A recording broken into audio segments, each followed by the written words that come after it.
ಕೆಲಸ ಹೇಳಿದರೂ ಅದನ್ನು ಚೆನ್ನಾಗಿ ಮಾಡ್ತೀನಿ ನೀನು. ನೋಡಿ, ಇದು ರಾಮನ ನಂಬಿಕೆ ಲಕ್ಷ್ಮಣನ ಮೇಲೆ ಇರುವಂಥದ್ದು.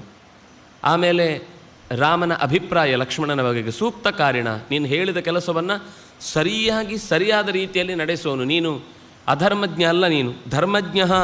ನೀನು ಸರಿಯಾಗಿ ಧರ್ಮವನ್ನು ತಿಳಿದವನಾಗಿದ್ದಿ. ನೀನು ಯಾವತ್ತೂ ಕೂಡ ಔದಾಸೀನ್ಯದಿಂದ ಈ ಕೆಲಸ ಯಾಕಪ್ಪ ಮಾಡಬೇಕು ಅಂತ ಕೈ ಚೆಲ್ಲಿದವನಲ್ಲ. ನಿನಗೆ ಬಹಳವಾಗಿ ಎಲ್ಲ ವಿಷಯದಲ್ಲೂ ಎಚ್ಚರ ಇದ್ದೇ ನೀನು ಕಾರ್ಯವನ್ನು ನಿರ್ವಹಿಸುವವನು ಅಂತ ಹೀಗೆ ರಾಮಚಂದ್ರನೇ ಸ್ವತಃ ಲಕ್ಷ್ಮಣನ ಬಗ್ಗೆ ಹಿಂದೆ ಆ ಕೋಪದಿಂದ ಆಡಿದ ಮಾತು ಅದು ಕೋಪದ ಮಾತು ಹೊರತು ಮನಸ್ಸಿನ ಮಾತಲ್ಲ ಅನ್ನುವ ರೀತಿಯಲ್ಲಿ ಮತ್ತೆ ಈ ಎಲ್ಲ ನಂತರದ ಗತಿ ಏನು, ಸೀತೆಯನ್ನು ಮರಳಿ, ಯಾಕೆಂದರೆ ಈಗ ಇನ್ನೂ ಒಂದು ವರ್ಷದ ಅವಧಿಯ ವ್ಯತ್ಯಾಸದಲ್ಲಿ 14 ವರ್ಷ ಮುಗಿಯತ್ತೆ.